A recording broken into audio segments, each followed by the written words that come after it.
Sobat bahagia, kita jumpa kembali dalam program Happy at Home. Berbahagia di rumah atau berbahagia dari rumah. Pada kesempatan saat ini sangat bahagia. Kita kedatangan tamu pakar keluarga bahagia. Beliau punya program media yang sangat bagus, Keluarga Indonesia Bahagia, dan juga dosen sekolah teologi khusus tentang keluarga, tentang pendidikan, mau membahas tentang apapun, ilmunya banyak, bukunya saya panggilnya Mas Jarod dan Ci Esther Wijanarko. Monggo Mas Jarod boleh hadir bersama. Ya. Salam. Ya. Salam bahagia Mas Jarod. Bahagia luar biasa. Siap. Tema kita adalah bagaimana hari-hari ini menyongsong new normal. Kita mohon keluarga yang bahagianya supernatural. Dalam arti super normal. Kalau bahagia biasa itu kan udah biasa. Super normal itu bisa melipat gandakan kebahagiaannya untuk anak-anak, orang tua. Bahkan ini bahagianya Mas Jarod membagikan kita. Saya sudah syuting dengan banyak narasumber. Baru kali ini yang kru-krunya ikut ketawa, audiumenya ketawa karena lihat pembicaranya bahagia. Nah, sobat bahagia di rumah di seluruh dunia melalui aplikasi ini, kita akan membongkar keluarga bahagia super normal di era new normal. Kita naikkan satu lagu. Muliaan, pulihkan hatiku, Yesus, kemuliaan-Mu berkati hidupku. Bersama kita nyanyikan di rumah. Segala pujian syukur bagimu, Kau hadir dalam hidupku.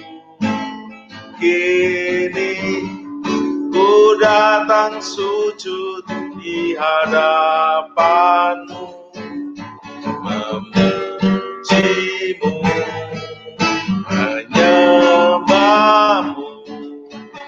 Yesus, ku menyembah-Mu. Bersama segala pujian syukur bagimu. Kau hadir dalam hidupku. Kini ku datang sujud di hadapan-Mu, memuji-Mu, menyembah-Mu. Yesus, ku menyembah-Mu.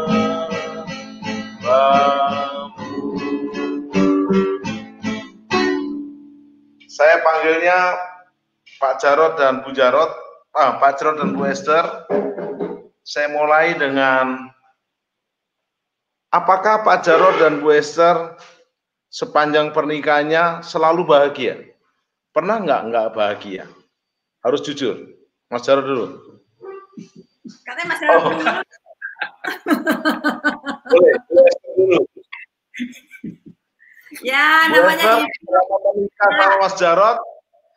Selalu bahagia atau pernah nggak bahagia? Pernah nggak bahagia, tapi udah nggak inget ya. Jadi banyakan bahagianya sih. Tapi pasti pernah deh. Jujur ya, pernah nggak bahagia, tapi karena sudah lama dan tidak lama. Oke.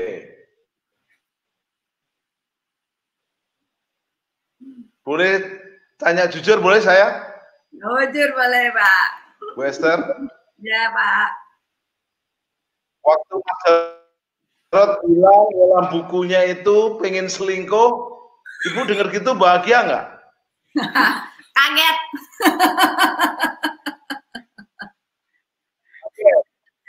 Saya bilang, ngapain sih? Ngapain sih nanya-nanya yang kayak gituan? Ya, Pak Jarod bilang, ya nggak apa-apa. Saya pengen tahu apa jawaban kamu, katanya. Ya, saya mikir, apa ya, kalau kamu mau selingkuh, gimana saya mau ngelarang? Ya silahkan aja. Yang penting jangan sampai Tuhan tahu aja. Kalau Tuhan tahu, rasain sendiri ntar.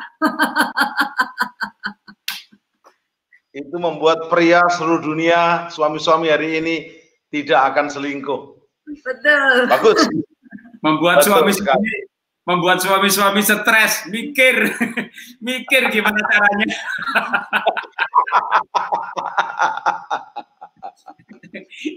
Tanya ke teolog, nggak ada yang bisa jawab.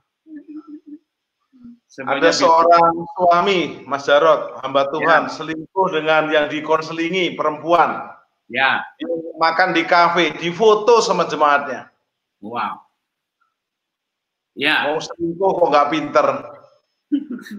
Ya, banyak kasus sih orang bermasalah lalu konseling. Itu kan hatinya terluka. Lalu dinasehati. Jadi ketika yang menasehati ini kan pasti ya akhirnya yang konseling kan jadi kagum dengan yang menasehati. Lalu yang menasehati ini ya kan namanya juga pasti ada simpati. Ya memang itu celah sih perlu bisa terjadi. Makanya kalau kami ya kalau konseling itu ya kita berdua.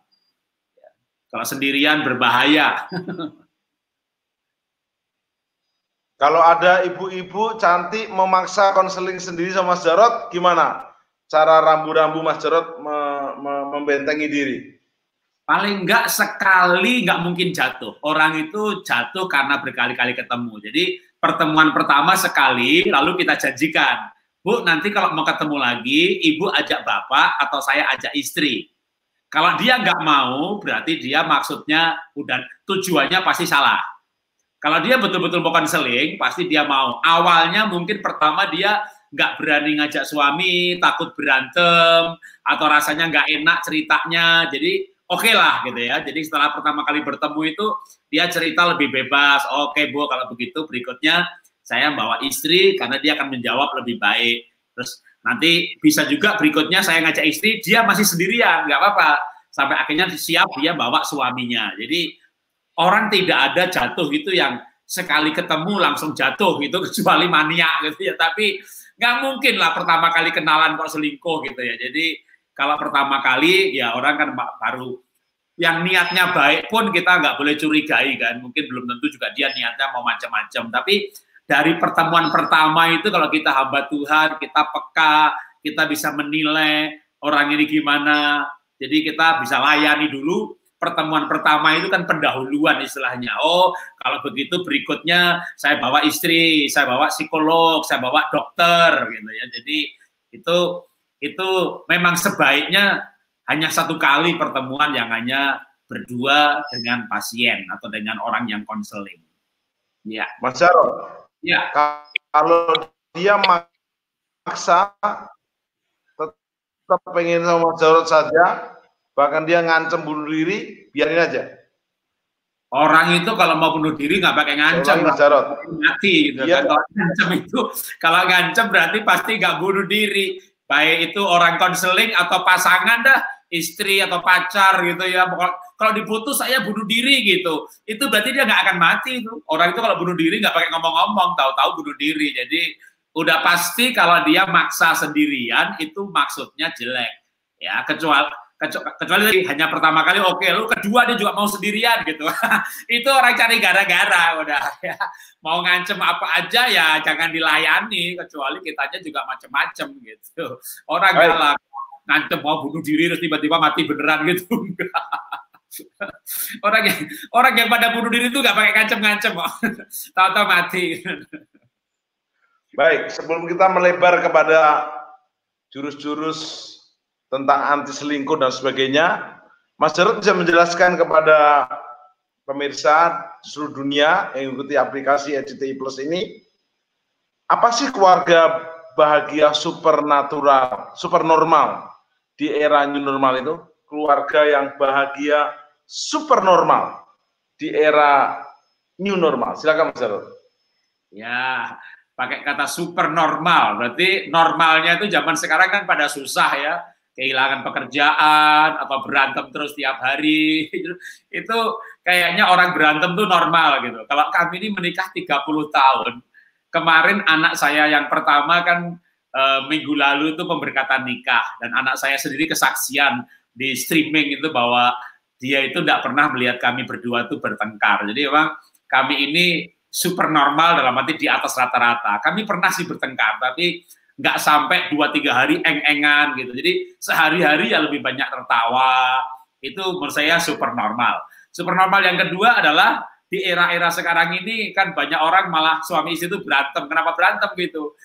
Ya namanya PSBB, di rumah terus gitu ya, udah bosen lu lagi, akhirnya berantem terus. Nah kalau dua orang dalam rumah berantem terus itu kayak dua setan dikurung dalam rumah. Tapi kalau kami ini kayaknya bukan dua setan, dua anak Tuhan. Jadi rumah kami kayak ya kami menyebutnya Taman Eden. Kami sering hashtag kalau posting itu rumah kami itu Taman Eden karena kami menganggap kayak kita ini Adam dan Hawa sebelum jatuh dalam dosa. Cielah. Yang istri saya ganti. Kalau bahagia apa? Silakan Bu Esther. Apa itu keluarga bahagia super normal menurut Bu Esther? Ya, ini kan COVID orang pada bete di karantina, ya nggak betah pengen keluar. Kita kok malah enjoy ya. Biasanya suami saya yang sering keluar, sekarang di rumah, ya udah saya nikmatin aja dia ada di rumah. Jadi malah jadi kebalik gitu. Justru di karantina saya malah happy gitu. Soalnya suami saya nggak kemana-mana. Jadi berdua terus gitu sih. Bulan madu lagi. Dahsyat. Karena menurut survei di Wuhan, COVID-19-nya minus, tetapi KDRT-nya plus, dan perceraiannya plus. Betul, Mas Jarod? Iya, kalau menurut saya orang tidak bahagia menikah dengan orang tidak bahagia. Lalu pernikahannya tidak bahagia, tiba-tiba dikurung dalam satu rumah gitu. Pasti jenuh, bosen. Tapi kalau orang bahagia gitu ya, dikurung gitu. Ya, kayak orang pacaran terus kamu dikurung di rumah ya berdua gitu. Seneng lah, ya kan? Coba orang pacaran, kamu nggak boleh kemana-mana ya, papa mama pergi, kamu dikurung berdua gitu. Orang tuanya pergi, hore, seneng kita. Jadi kalau kita nih ya keluarga bahagia super normal di era new normal, mau era COVID, mau era virus, era apapun sebelumnya, sesudahnya, malah ya tadi waktu dulu saya sering pergi kan memang pelayanan kemana-mana, dagang kemana-mana, atau bisnis, tiba-tiba di rumah terus ya, malah istri anak ya seneng aja gitu ya kita berdua nikmati di rumah gitu. Jadi bagi kita ini kondisi ya tentu secara ekonomi tetap dampak ya. Saya juga ada usaha yang terkena dampak secara ekonomi, tapi itu tidak membuat kita kehilangan harapan karena kan kita punya Tuhan yang percaya pasti akan memelihara kita. Jadi kita menyesuaikan diri saja dengan keadaan ini dan bersyukur di dalam segala keadaan. Baik, saya nggak berani tanya ke Mas Jarod, tanya ke Bu Esther nih. Ya, apakah sudah pacaran dulu, Mas Jarod sudah happy man atau happy boy, Bu Esther? Ataukah ini sebuah transformasi karena beliau mengajarkan keluarga Indonesia bahagia, dia bahagia terus? Pertamanya pacaran, apakah kondisinya Mas Jarod, Pak Jarod memang happy boy, happy man, sehingga Bu Esther pilih dia? Silakan, Ibu. Saya dengar Mas Jarod ini pacar pertama ya? Ya, dulu sih nggak se-happy sekarang ya, dia dulu miskin banget. Ya, cuma saya lihat dia rajin, ya saya jatuh cinta sama dia karena dia rajin, terus sungguh-sungguh sama Tuhan, pelayanannya sungguh-sungguh sama Tuhan. Jadi bukan happy-nya sih, happy-nya baru sekarang dia. Sungguh-sungguh dalam Tuhan ya. Ya, sama rajinnya luar biasa. Itu yang bikin saya jatuh cinta. Gantengnya nggak ada? Ganteng sekarang sih.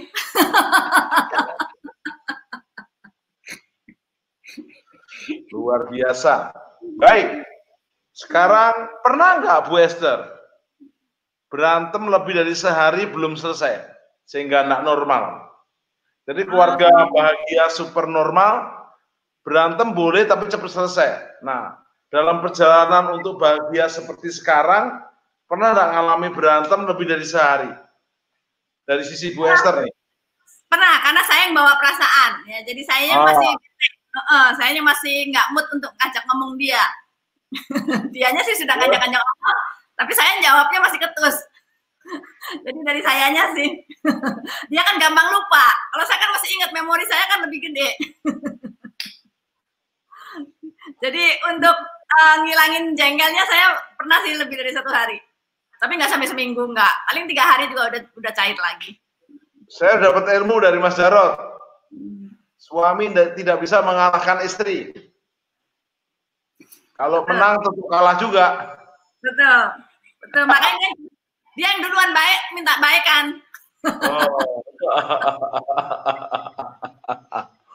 Mas Jarod, kenapa banyak sekarang keluarga-keluarga pasca COVID selesai menuju new normal, mereka justru tidak mempersiapkan diri bagaimana mereka bisa bahagianya itu boleh lebih dari normal. Nah, boleh nggak Mas Jarod jelaskan itu pemberian atau pilihan? Kedua, kenapa orang nggak bahagia dan bagaimana langsung supaya bisa bahagianya di atas normal, Mas Jarod? Iya, yang pasti bahagia itu adalah pilihan dan diusahakan. Jadi nggak ada bahagia itu misalnya, wih Pak Jarod sama Ibu bahagia ya, nasibnya baik ya, aduh kita pengen juga tuh punya nasib begitu. Nggak ada ya, kalau saya tidak mengusahakan kebahagiaan dan mengambil pilihan untuk bahagia, juga kita tidak bahagia. Karena orang bahagia atau kebahagiaan itu kan banyak, memang kalau kebahagiaan itu kan suasana ya, perasaan banget. Jadi memang dipengaruhi banyak hal. Misalnya saya ini Jawa, istri Tionghoa. Saya sanguin, dia pragmatik. Kami tes temperamen dasar, saya sanguin, dia pragmatik. Pakai DISC, saya intim, dia stabil. Pakai MBTI, saya ENFP, dia ISTJ. Jadi perbedaan kami itu banyak sekali. Nah, banyak orang kan tidak bahagia misalnya karena perbedaan ini dibenturkan. Nah, kalau dibenturkan terus, wah mungkin kami juga udah bercerai 28 tahun gitu ya. Kami menikah 30 tahun, tapi kami mengambil keputusan perbedaan-perbedaan kami ini bukan dibenturkan, tapi disandingkan menjadi keindahan, disandingkan menjadi kelengkapan. Jadi yang berbeda itu saling melengkapi. Nah, jadi ini adalah pilihan-pilihan, pilihan untuk membenturkan perbedaan atau mengelola perbedaan menjadi lengkap, menjadi indah. Nah, ketika pilihan ini dibuat, maka kebahagiaan itu bertumbuh. Makanya istri saya tadi bilang waktu pacaran ya nggak sebahagia banget, atau saya sendiri juga nggak sebahagia sekarang gitu ya, karena kebahagiaan kami ini bertumbuh. Jadi makin lama makin bahagia, pernikahan tuh makin lama makin bahagia. Ya banyak orang kan kebalik gitu ya, bulan madu, wah manisnya minta ampun, madunya masih banyak ya kan, madunya habis tinggal lebahnya disengat, disengat lebah, pinjol semuanya. Nah kalau kami ini makin lama makin bahagia karena kami makin menyesuaikan. Menyesuaikan juga pilihan, melengkapi itu pilihan. Lalu kita menerima apa adanya itu pilihan. Jadi sebenarnya kebahagiaan itu kumpulan dari pilihan-pilihan. Lalu juga kebahagiaan itu adalah buah dari perilaku. Kan kita misalnya menerima, kita berbuat baik. Ketika orang dibaiki, cintanya tumbuh. Ketika cintanya tumbuh, dia bahagia. Ketika dia bahagia, membahagiakan kita. Jadi cinta itu, kebahagiaan itu pilihan. Yang kedua adalah akibat dari apa yang kita perbuat. Jadi kalau kita mau makin bahagia, ya kita terus mengusahakan kebahagiaan. sama juga dengan sepadan. Sepadan itu bukan turun dari langit gitu ya. Cari pasangan yang sepadan lalu seumur hidup sepadan. Kalau di tengah jalan kita nggak bangun kesepadanan, awalnya sepadan aja bisa lama-lama bedanya banyak sekali, bubar. Makanya kesepadanan juga terus dibangun. Kan kita ini bukan robot, kita manusia yang berubah setiap saat. Istri saya juga bertumbuh berubah. Artinya pengenalannya juga seumur hidup. Mengenal terus-menerus, menyesuaikan diri terus-menerus, akhirnya itu yang membawa kita kebahagiaan itu idealnya sebuah pernikahan gitu ya. Nah, kalau kami memang pengen mencapai ideal, makanya disebut super normal ya. Karena pilihan-pilihan dan perbuatan-perbuatan yang sengaja kita lakukan untuk membangun kebahagiaan. Yes. Ya. Sangat powerful. Kembali ke Bu Esther sekarang. Ya. Bu Esther, mengapa justru banyak ibu-ibu harusnya bahagia seperti Bu Esther karena suaminya sering di rumah, tetapi justru ibu-ibu ini keki, bosen, enek, 4L, lu lagi, karena suaminya di rumah menjengkelkan, susah diajak bicara, emosional, dan juga suka nggak nyambung. Nah, bagaimana Bu Esther memberikan tip-tip kepada para istri-istri di rumah yang mengikuti program SCTI Plus di seluruh dunia ini untuk boleh menjadi wanita yang istri yang bahagianya itu super normal gitu. Bu Esther silakan. Ya, jadi mungkin ini Bu Esther memang sudah bahagia benar atau bahagianya ngikuti aja Mas Jarod gitu. Pura-pura bahagia. Bisa dilihat wajahnya. Maksud saya demikian, tapi nggak berani. Ya, saya happy ya. Memang juga sayanya juga happy. Orangnya easy going. Saya tuh menikmati keadaan apapun saya bisa menikmati. Ditambah suami saya orangnya begini, jadi transfer gitu ya. Jadi kebahagiaan saya jadi maksimal. Nah, bagi ibu-ibu yang punya suami yang bikin sebel ya, bete, marah-marah ya, memang pertama perlu dimaklumi ya. Mungkin suami juga stres ya, memikirkan masa depannya nanti di PHK apa enggak ya, atau memang sudah di PHK lalu gimana dia harus mencukupi kehidupan keluarga. Mungkin itu jadi beban pikiran yang mengakibatkan dia mukanya aja udah nggak enak dilihat gitu, apalagi kalau diajak ngomongannya juga nggak enak didengar gitu ya.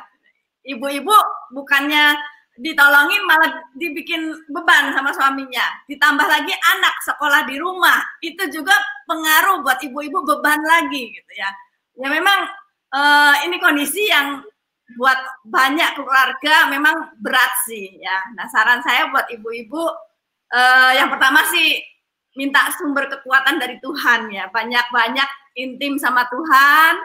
Dari situ kita akan dapat kekuatan, dapat ketenangan, dapat sukacita, damai sejahtera. Nah, baru dengan kekuatan itu kita bisa membantu suami menghadapi permasalahan dia, juga menghadapi anak-anak, membantu anak-anak sekolah di rumah.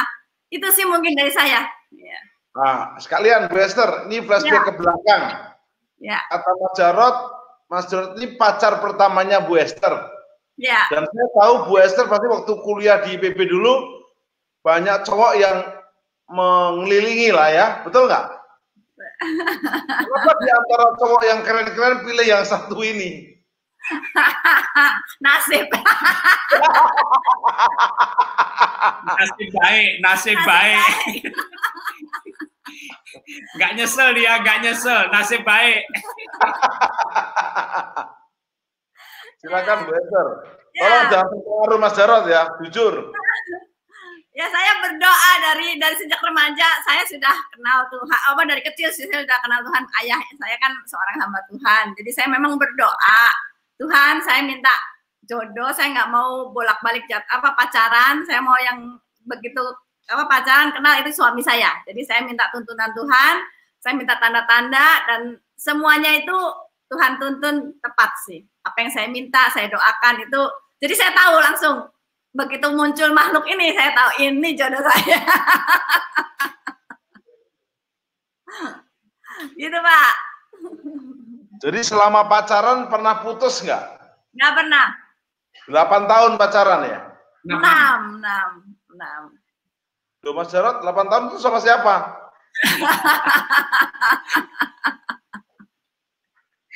Ini yang ketiga. Oh. Oke, kembali ke Mas Jarot sekarang. Mas Jarot kan sewaktu deketi Bu Esther tidak sebahagia dulu. Bukan happy boy, happy man. Tetapi bagaimana boleh meningkatkan kualitas bahagia itu sehingga kita lihat Mas Jarot senyum aja udah bahagia kita. Ya, gini gampang ya. Laki-laki itu gampang ya. Ini kalau bicara pernikahan ya, suami itu pasti bahagia. Maaf dulu ya. Laki-laki itu pasti, suami itu pasti bahagia kalau jatahnya cukup ya. Jujur ya, jatah itu dalam arti hubungan suami istri. Nah, istri saya ini kasih jatah cukup.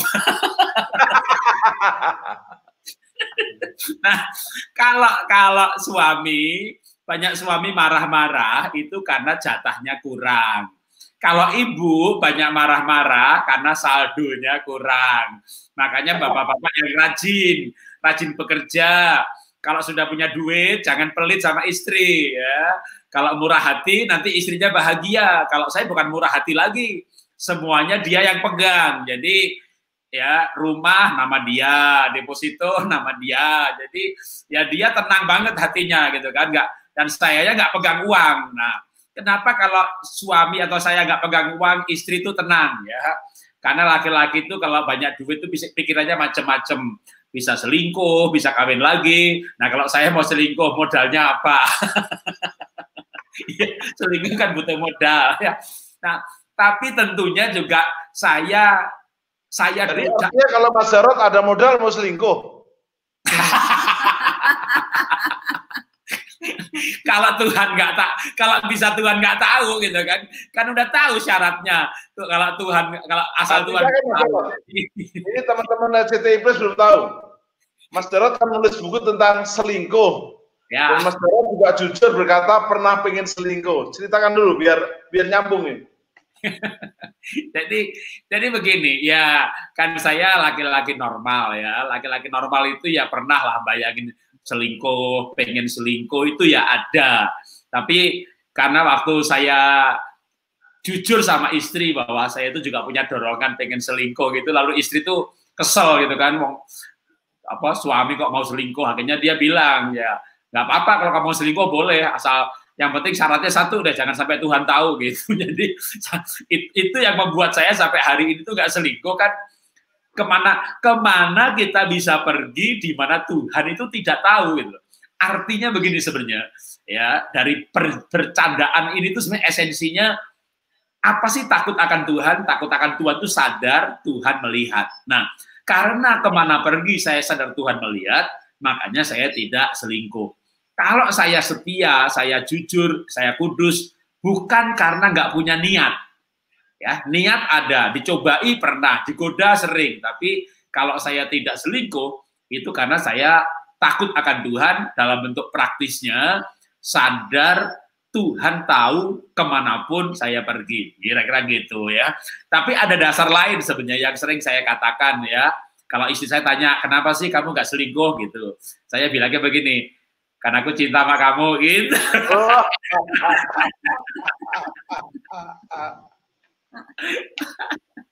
Itu jawaban yang dia suka.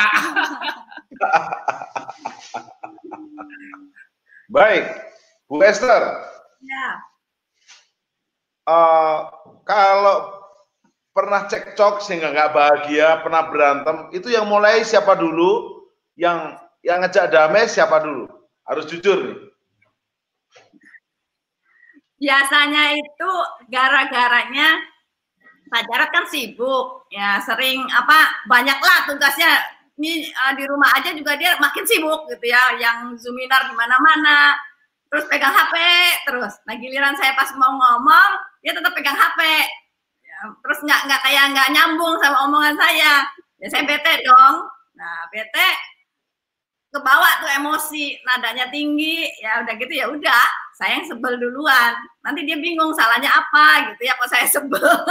Dia nggak sadar salahnya apa.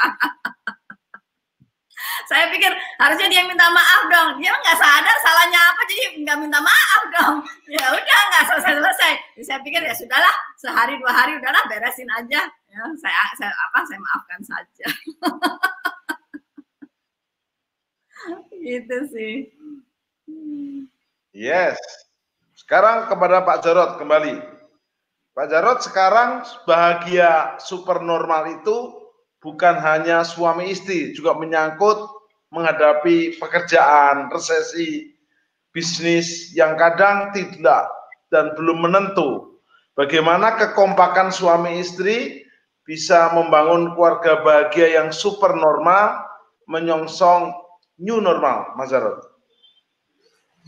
Ya, di era pandemi ini atau era COVID ini memang semua usaha kena dampaknya ya. Tidak ada usaha yang tidak kena dampak. Bahkan kalau saya punya usaha itu salah satu sudah tutup, tapi sebenarnya bukan karena COVID ya, karena digital, karena milenial. Jadi di era milenial kemarin kan saya punya usaha itu MLM yang memang kalah dengan platform, karena bagaimanapun juga retail itu kan marginnya besar, margin yang harus dibagi ke member, ke sales.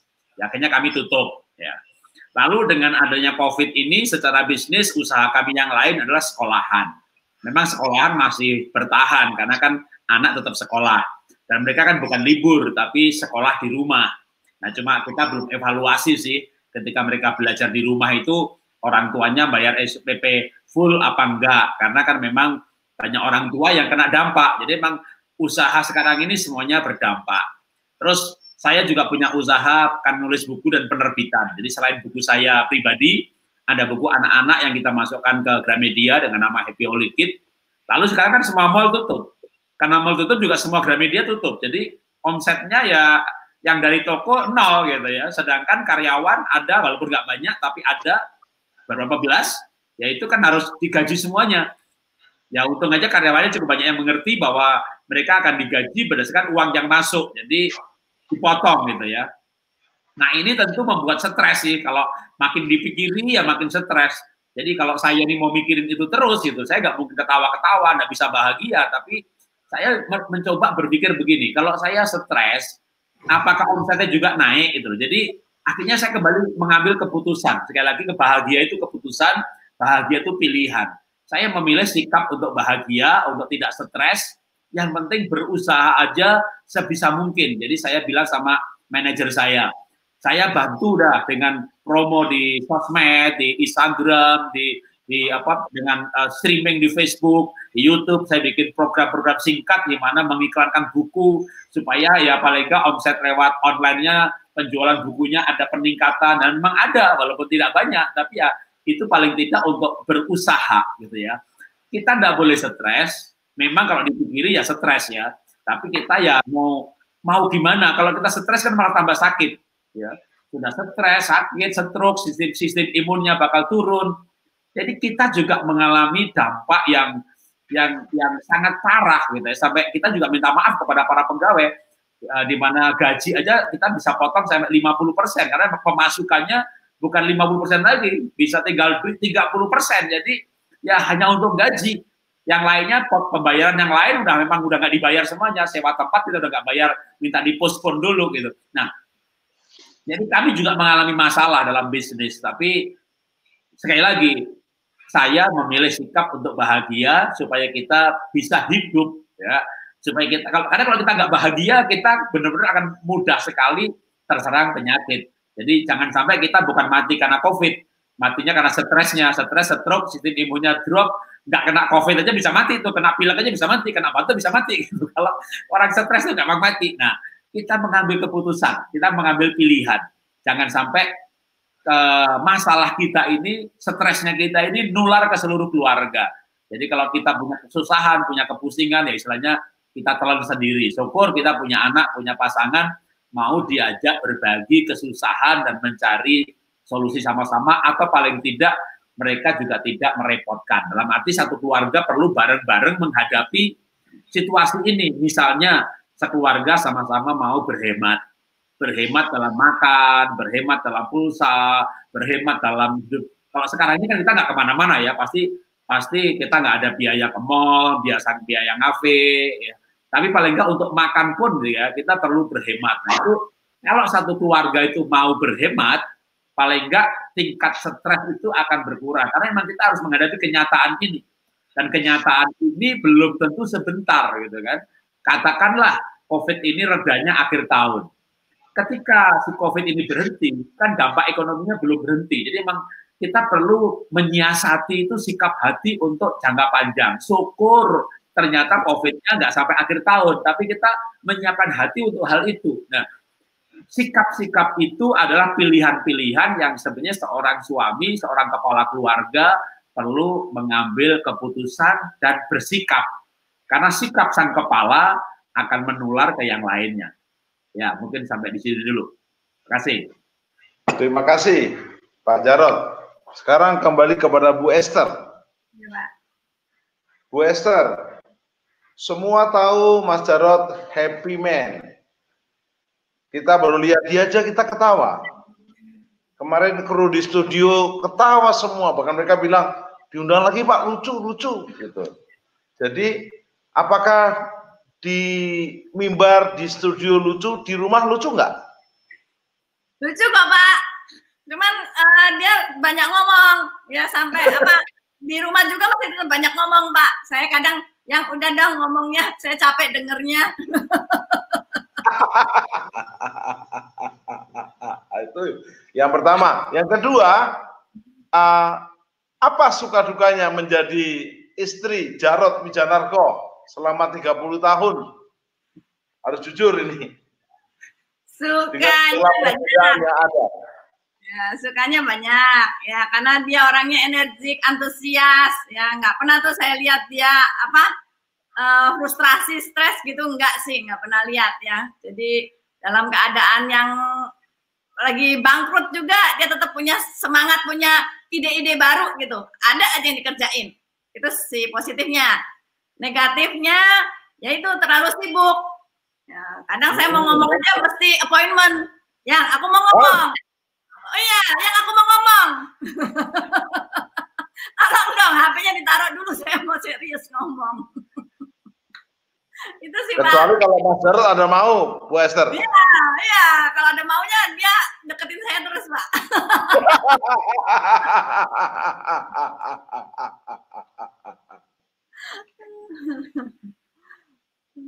Baik, bagaimana kenangan Bu Esther waktu ngomong pertama ke Papa?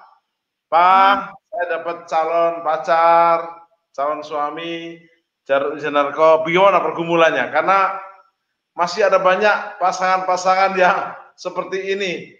Dulu saya juga belajar dari Mas Jarod ini, walaupun tidak langsung. Silakan. Iya Pak, saya ingat Bapak lantang-lantung, bingung, galau. Soalnya nginep di rumah kan. Ya, betul. Ya, kalau saya, Papa dan Mama kalau beda suku mereka udah siap. Karena saya kuliahnya di IPB. Jadi begitu saya diterima kuliah di IPB yang dimana di situ lebih banyak orang Indonesia daripada orang Chinese-nya, Papa Mama kayaknya udah siap, wah bakal nih dapat calon mantu bukan orang Chinese katanya. Tapi yang nggak siap itu miskinnya itu loh Pak, miskin banget soalnya. Jadi Papa Mama takut, khawatir ya ini anakku nanti bisa bahagia enggak ya punya calon suami kok miskinnya kin banget. Itu sih Pak. Jadi saya lebih berusaha meyakinkan Papa dan Mama ya bahwa Jarod ini orangnya rajin. Ya, jadi nggak usah khawatir, rajin dan cinta Tuhan. Saya bilang kalau orang rajin, cinta Tuhan pasti diberkati. Ya, dan memang Tuhan buktikan gitu ya. Tapi prosesnya kan lama waktu kita dari miskin nikah sampai diberkati. Begitu saya diberkati Tuhan punya rumah yang sekarang ini, Papa saya tuh sampai ngomong begitu lihat rumah langsung bilang, Papa siap kalau mau mati sekarang. Lihat kamu punya rumah besar, bagus, bahagia. Luar biasa. Dulu waktu pacaran kan kita pacarannya 6 tahun ya, 6 tahun kok 6 tahun kok nggak dinikah-nikahkan gitu. Oh rupanya calon mertua saya itu memang ragu-ragunya karena saya miskin. Jadi waktu saya pacaran itu supaya calon mertua nggak ragu-ragu, saya menguatkan pacar saya supaya pacar saya dia ya menguatkan orang tuanya. Jadi saya bilang sama pacar saya, kamu jangan ragu-ragu menikah sama orang miskin ya. Orang kaya tuh bisa jatuh. Tapi orang miskin tuh nggak bisa jatuh, gitu ya. Hanya orang kaya bisa jatuh, orang miskin nggak bisa. Kan kita sudah tergeletak. Jadi kalau di satu gedung bertingkat, Bu Esther di lantai berapa? Kalau konglomerat itu lantai 30, ya, konglomerat. Lantai 30. Garis kemiskinan itu di lobi lah, katakanlah begitu ya. Jadi kita ketemu di lobi. Dia turun dari lantai 8. Saya di basement yang kelima. Itu paling bangkok. Bu Esther, waktu pacaran makan di kafe, minum kopi dan sebagainya, yang bayar siapa? Saya, Pak. Dia puasa terus. Terus kalau mau buka baru ngajak saya, iya kita buka. Iya maksudnya biar dia bisa makan, saya yang bayar. Kenapa enggak bilang dari dulu kepada saya, jadi saya bisa contoh? Pacaran 6 tahun dia yang bayar terus. Tapi sekarang Mas Jarod yang bayar terus ya? Ya. Sekarang duit saya dia pegang semua. Oke. Mas Jarod, ada banyak pernikahan suami istri hari-hari ini kok bahagia, isinya cekcok, isinya berantem, bahkan salah paham, sehingga akhirnya ada orang ketiga. Nah, bagaimana menuju kepada era new normal, bahagianya super normal, tanpa ada gangguan orang ketiga? Karena ini mau hamba Tuhan, mau pengusaha, mau rakyat biasa, mau pejabat, tidak bebas dari yang namanya orang ketiga. Katanya mereka, ada yang berkata selingkuh itu selingan indah keluarga utuh, selingkuh itu boleh asal titik-titik. Nah, Mas Jarod menggarisbawahi dengan tegas, bahagia tanpa selingkuh, bahagia tanpa cekcok itu bagaimana? Ya, sebenarnya selingkuh itu kalau mau dibilang indah ya mungkin ya, kalau saya nggak ngalami, tapi membayangkan, pasti membayangkan itu ya, wah mendebarkan, menggairahkan, tapinya ini loh, itu kan dosa besar. Jadi waktu Daud selingkuh, Tuhan tuh marahnya luar biasa. Jangan salah tangkap ya, saya tidak mendukung poligami, tapi waktu Daud menikah lagi, Tuhan tuh nggak marah, ya. Tuhan tuh nggak marah, tapi waktu Daud selingkuh, Tuhan itu marah. Bukan berarti saya mendukung poligami, tapi itu hanya untuk perbandingan saja bahwa waktu Daud selingkuh, Tuhan tuh marahnya tuh sampai menyuruh Nabi Nathan itu menegur Daud dan memberikan ancaman bahwa kerajaanmu akan pecah, anakmu akan mati. Lalu Daud minta ampun, dia puasa 3 hari, nggak makan, nggak minum, dia tidur di lantai, dan Tuhan mengampuni dosanya Daud. Tapi hukumannya tetap berjalan, jadi kerajaannya tetap pecah. Nah, ketika saya mendengar cerita itu, gitu ya, walaupun saya punya dorongan selingkuh, tapi melihat marahnya Tuhan dan hukumannya terhadap orang yang selingkuh, saya itu mikir bukan 2-3 kali lagi, kayak 1000 kali. Maka saya berkata kepada diri saya sendiri untuk tidak kepada selingkuh. Nah, karena selingkuh tidak pernah mendatangkan kebaikan. Bahkan juga sebenarnya misalnya bukan selingkuh nih ya, berpoligami. Kan Abraham istrinya banyak, kan Yakub istrinya banyak. Tapi adakah di Alkitab poligami yang bahagia? Abraham istrinya bertengkar, Yakub istrinya bertengkar. Jadi Alkitab memang ada tokoh-tokoh yang beristri lebih daripada satu.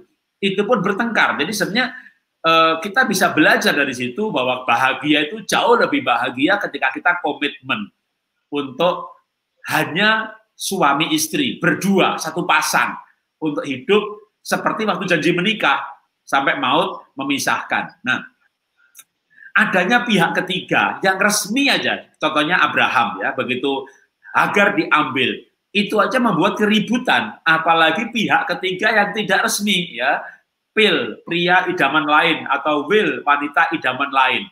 Kita berkata begini, orang yang mendua hati tidak akan mendapat apa-apa. Artinya ketika orang selingkuh, akhirnya misalnya dengan pasangan yang resminya berantem, bubar, bercerai, selingkuhannya pun juga mungkin akhirnya tinggalkan dengan orang lain, bahkan ketika menceraikan yang sekarang, menikahi selingkuhannya, akhirnya bercerai lagi. Itulah maksud dari ayat misalnya orang yang mendua hati, akhirnya nggak mendapat apa-apa, tidak mendapat kebahagiaan juga. Nah, karena itu menurut saya itu sebenarnya dorongan kedagingan yang harus kita lawan.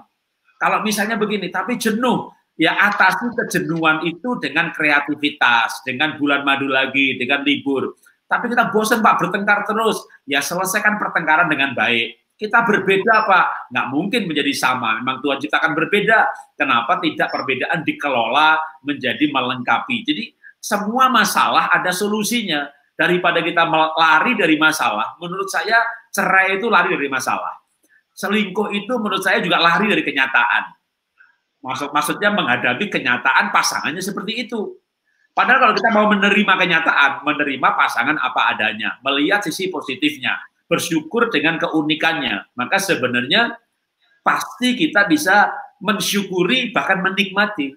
Karena itu sebenarnya adalah pilihan, sekali lagi pilihan kita untuk kita bisa bahagia dengan siapa saja. Yang pasti adalah kalau pernikahan ya yang sudah diambil keputusan menikah, nah, itu udah usah punya pikiran misalnya Pil, Will, ataupun pikiran menikah lagi. Kadang-kadang ada yang nggak ada Pil, nggak ada Will, tapi nanya sama saya, Pak Jarot, saya ini pengen menikah lagi, boleh apa enggak? Ya saya jawab boleh. Ya kalau dibilang nggak boleh ntar sedih gitu kan. Jadi saya bilang boleh. Loh, Pak Jarot, kok boleh sih? Yakin Pak jawabannya bener? Bener. Kok pendeta lain bilang nggak boleh? Lah itu kan pendeta lain, saya pendeta Jarot. Gitu. Pak serius Pak, serius boleh. Asal memenuhi syarat. Wah senang banget tak bilang lagi kalau boleh asal memenuhi syarat. Terus tanya sama saya lagi, Pak Jarot syaratnya apa? Satu syaratnya, kalau pasangannya sudah meninggal. Waduh Pak, dia nggak mati-mati Pak. Nah itu masalahnya, makanya jangan berharap dah, jangan berandai-andai pasangan meninggal. Kenyataannya dia hidup. Jadi hadapi aja kenyataan. Kadang-kadang kita itu sebenarnya takut menghadapi kenyataan. Apapun kenyataan itu, termasuk kenyataan COVID, kenyataan masalah, kenyataan resesi ekonomi. Jadi ya memang kita hadapi saja. Kalau ada resesi ekonomi, ya kita hadapi dengan berhemat. Apa susahnya berhemat kalau kita mau memang hidup sederhana, ya. Jadi sebenarnya hidup itu kan murah, yang mahal itu gengsinya. Dan kalau kita buang gengsi, namanya yang susah itu kalau sudah biasa hidup mewah, biasa hidup di level ekonomi yang tinggi atau sosial, lingkungan sosial yang tinggi. Kalau pandemi ini membuat kita masih berkelimpahan, ya puji Tuhan. Tapi seandainya tidak, maka kita perlu menyiasati. Jadi sebenarnya baik pernikahan, keadaan, ekonomi, kuncinya satu kok.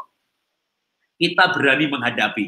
Dan kalau kita berani menghadapi, Tuhan menyertai. Makanya kan firman Tuhan berkata begini, cukupkanlah dengan apa yang ada padamu dan aku tidak akan meninggalkan kamu. Sekali-kali aku tidak akan. Jadi bagian kita mencukupkan yang ada, bagian Tuhan menyertai. Jadi itu hukum yang menurut saya jelas banget bahwa kita harus mencukupkan dengan yang ada itu dalam arti keuangan, tapi juga segala sesuatu yang kita miliki. Sehingga nanti Tuhan menyertai, memberikan kebahagiaan. Kalau bukan pernikahan, misalnya berkongsi. Saya juga berkongsi itu sudah 30 tahun, 28 tahun, kami usaha bareng itu ya nggak bubar-bubar juga, karena ini spirit.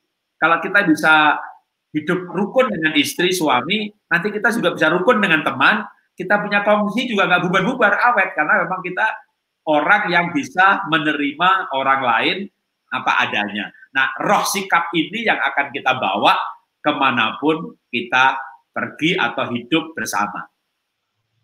Oke, terima kasih Mas Jarot. Bu Esther, ya. Pernah nggak Bu Esther cemburu selama 30 tahun? Harus jujur nih.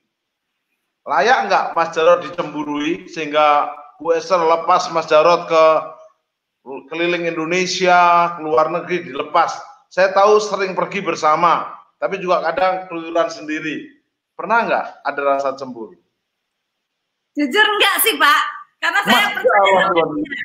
Iya, karena saya tahu dia takut sama Tuhan, itu yang kuncinya. Ya. Dia takut akan Tuhan. Jadi begini, Jujur ya, kita itu pernah bertengkar soal uang.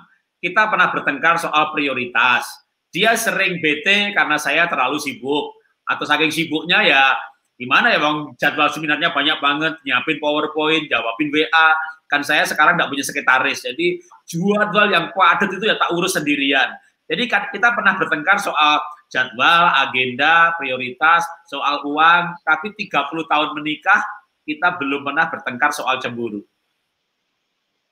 Kalau Mas Jarod pernah cemburu nggak? Nggak juga, ngapain? Kenapa nggak cemburu? Dia tipe setia, namanya aja Setiawati. Esther Setiawati. Setia hati, Esther hatinya setia, kan gitu. Wow. Dia nggak macam-macam. Saya yang sebenarnya patut dicemburui karena orangnya macam-macam, keluyuran terus, kemana pergi, jaringannya luas, tipe intim lagi. Pak, kalau DISC, saya tipe intim, dia tipe stabil. Saya orang yang mudah jatuh cinta. Hati-hati loh Mas Jarod, ada orang tidak selingkuh itu bukan karena nggak selingkuh, belum ada kesempatan dan tidak ada modal untuk selingkuh.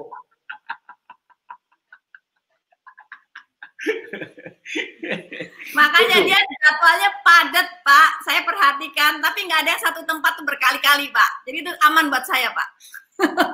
Muter terus tempatnya, Pak. Bagus. Orang ada yang pendeta selingkuh, misalnya begini, ya saya jujur tahu ada pendeta selingkuh. Dia tinggal di Jakarta, terus dia jangan sebut nama ya, jangan sebut nama. Nggak boleh ya. Dia di Jakarta, lalu dia katakan khotbahnya di kota A gitu. Nah, dia setahun itu ke kota A itu bisa 12 kali setahun. Jadi tiap bulan ke sana. Nah, di sana itu dia selingkuh. Kenapa? Dia mengunjungi kota yang sama berkali-kali setiap bulan atau setiap tahun. Itu bisa. Kalau saya ini 52 minggu, itu keliling 52 lokasi. Munyer. Baik. Ternyata ngobrol sama Pak Jarod dan Bu Esther tidak terasa. Kita sudah hampir 1 jam. Ya. Kayaknya perlu disambung 2 minggu lagi nih.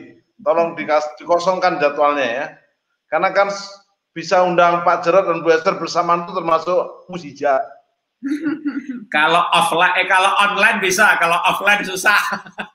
Ya, betul. Ini untungnya COVID. Baik. Sekarang Mas Jarod, kita ada waktu masing-masing 2 menit. Mas, mungkin Bu Esther dulu ya. Bu Esther 2 menit, kasih pesan kepada ibu-ibu, istri-istri, bagaimana bisa tetap super normal bahagia super normal di era new normal ini. Lalu Mas Jarod juga pesan 2 menit, lalu kita closing acara ini. Silahkan Bu Esther dan Pak Jarod. Bu Esther dulu. Ya, dari saya, ibu-ibu, kekuatan kita sumbernya itu dari Tuhan. Ya, dekat sama Tuhan, mulailah setiap hari dengan Tuhan, isi hati dan pikiran kita dengan cintanya, ya, sehingga kita mampu untuk menjadi istri yang lebih baik lagi. Lalu untuk melihat suami dan anak-anak, lihatlah dengan kacamata positif. Ya, positif itu salib. Ya, jadi kalau kacamata kita positif, semua yang akan dilihat akan positif. Lihat positifnya suami, lihat positifnya anak-anak, lihat positifnya dari COVID ini. Ya, pasti kita akan bisa menikmati walaupun di tengah suasana yang sebetulnya kurang nyaman. Itu dari saya. Ya, kalau dari saya, istri saya tadi kan bilangnya terutama ada waktu untuk dengan Tuhan. Maka itu saya berikan nama God's time untuk bahagia ya. Yang kedua, kita perlu me time. Me time itu masing-masing bahagia dengan diri sendiri, misalnya hobi ya, atau mungkin gadgetan. Jadi kita harus jadi pribadi yang bahagia, karena kalau kita nggak bahagia, kita nggak bisa membahagiakan orang lain. Jadi nomor 1 God's time. Yang kedua me time. Tapi yang ketiga kita perlu our time, karena kita nggak boleh me time terus, namanya egois. Ingat bahwa menikah adalah komitmen untuk menjalani hidup bersama-sama. Jadi kalau sudah kerjaan pribadinya selesai, pelayanan pribadinya selesai, doa pribadi saat teduh pribadi selesai, ya harus ada zona bebas gadget. Misalnya waktu makan pagi, makan siang, makan malam. Kalau era PSBB ini kan makan siangnya di rumah, maka itu waktu bersama pasangan atau bersama keluarga. Nah, Jadi ada God's time, ada me time, ada our time, atau family time. Maka saya percaya dengan demikian kita bahagia dengan Tuhan, secara pribadi kita bahagia, dan kita akan bisa membahagiakan orang lain, karena kita sendiri adalah pribadi yang bahagia. Tuhan memberkati. Sebelum saya tutup, Mas Jarod, ya, kan mereka pengen beli buku-bukunya Mas Jarod, ada 60 judul lebih. Judulnya apa aja, linknya di mana aja, belinya di mana aja. Oke, terima kasih untuk kesempatan menyebutkan. Jadi buku saya itu 66 judul, tapi yang ada stoknya mungkin tinggal 20-an judul gitu ya. Jadi nggak semua buku yang 166 itu tahun ini ada semuanya. Tadi yang kayak 20 terakhir terbaru gitu ya. Nah itu mudah sekali. Ada di Tokopedia, di Bukalapak, ada di Shopee, ada tokobukikita.com, gramedia.com, semua platform online menjual buku saya. Jadi masuk ke kategori buku atau ketik nama saya ya, buku Jarod Wijanarko, nanti pasti akan muncul banyak judul. Misalnya yang baru-baru nih, kalau yang berhubungan dengan tema hari ini, ya menjadi suami, menjadi istri, quote pernikahan zaman now, mempelai ilahi. Kalau yang parenting yang masih banyak, misalnya menjadi ayah, menjadi ibu, menjadi berani mendisiplin anak, mendidik anak dengan hati, ayah ibu baik, itu semuanya ada di platform online ya, Tokopedia, Bukalapak, Shopee, itu semuanya menjual buku-buku saya. Jadi mudah sekali. Dan kalau misalnya nih yang mendengar siaran RCT ini, lupa saya ini di Amerika, di Eropa gitu, ada e-booknya, jadi tapi Android, Google Play, itu bisa di-download dengan harga separuh harga, karena kalau e-book jauh lebih murah, bisa dibeli, di-download dari seluruh muka bumi ini lewat Google Play. Di situ nanti juga masuk kategori buku, ketik nama saya, Jarod Wijanarko, nanti semua judulnya akan muncul. Tuhan berkati. Wow, kita akan jumpa di minggu-minggu depan dengan Mas Jarod dan Bu Esther, dan Pak Jarod dan Bu Esther. Saya akan umumkan minggu depan, tolong Mas Bayu, 19 Juni, Jumat, kita akan memasuki tetap talkshow dan dengan tema berjalan dalam lembah kekelaman di Korea Selatan. 2 minggu lalu kita belajar berjalan di lembah kekelaman di USA dengan pembicara live dari Amerika, Pastor Benny dan Lia. Minggu depan 19 Juni kita akan mendengar live talkshow dari Pastor Sakaria Edit dan Widya dari Daegu, Korea Selatan. Langsung online dari Korea, temanya berjalan dalam lembah kekelaman. Nanti di 2 minggu lagi kalau bisa Mas Jarod dan Bu Esther ngisi lagi, akan dicek jadwalnya sehingga kita bisa membahas selingkuh, intim, dan banyak hal. Karena memang beliau pakarnya itu dan kita hari-hari ini butuh. Kalau tentang butuh khotbah kitab Wahyu dan akhir zaman, saya akan jelaskan. Tapi kalau tentang anti selingkuh dan teman-temannya termasuk intim, itu Mas Jarod. Baik, kita akan naikkan lagu ini lalu kita berdoa.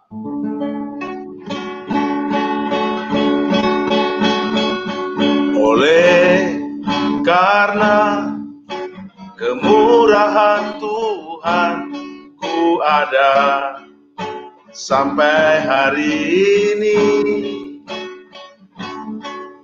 Oleh karena kebaikan Tuhan, janjimu terjadi bagiku. Kita nyanyikan bersama, aku percaya. Aku percaya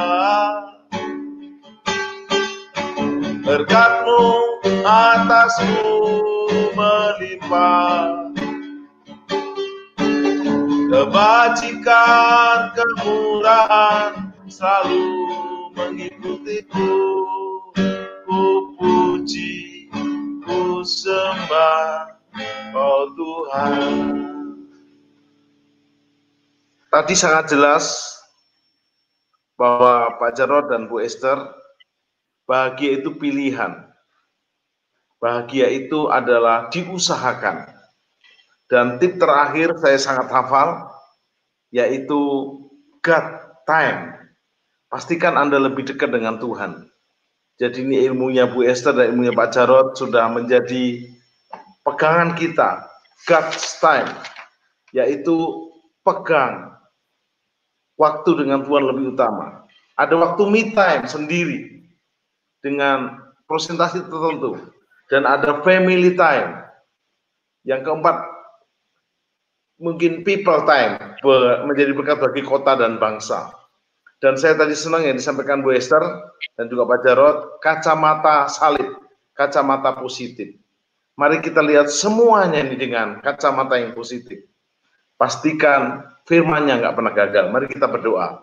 Sempurnakan talkshow firman-Mu ini, karena program ini bisa berakhir. Tapi Roh Kudus yang di dalam hati kami, yang juga akan menjamah terus kami, tidak pernah berakhir. Baik kepada yang sudah percaya dan yang akan percaya. Kami berdoa, biarlah Kisah Rasul 16:1. Percayalah kepada Yesus, kepada Isa Al-Masih. Engkau dan seisi rumahmu diselamatkan. Terima kasih Bapak, sempurnakan supaya kami di era new normal, membangun keluarga bahagia, super normal. Dalam berkat Bapa, Tuhan Yesus dan Roh Kudus. Jika di antara kami ada yang belum menerima keselamatan di dalam Yesus, ampuni dosa kami semua. Dan kami mau bertobat dari dosa kami, dan kami mau menjadikan Yesus Juru Selamat dan Tuhan kami. Kalau ada anak terhilang, kembali ke rumah Bapa, ke rumah Tuhan, dan ikut dalam kemuliaan Tuhan. Terima kasih Bapa, dalam nama Yesus dan Roh Kudus. Amin. Amin. Pak Jarod, terima kasih banyak. Bu Esther, terima kasih banyak ilmu-ilmunya. Sampai jumpa lagi yang akan datang. Pemirsa, happy at home di seluruh dunia. Terima kasih. Terima kasih untuk Mas Bayu dan tim, Mas Agung dan tim, Pak Helmi. Minggu depan, episode minggu depan, temanya berjalan dalam lembah kekelaman di Korea Selatan. Langsung live dari Korea Selatan, Muksani, Pastor Sakare Endit, dan juga Pastor Elizabeth Media. Sampai jumpa minggu depan dalam Happy at Home bersama Tuhan. Terus happy at home. Terima kasih Pak Jarod, Bu Esther. Sampai jumpa.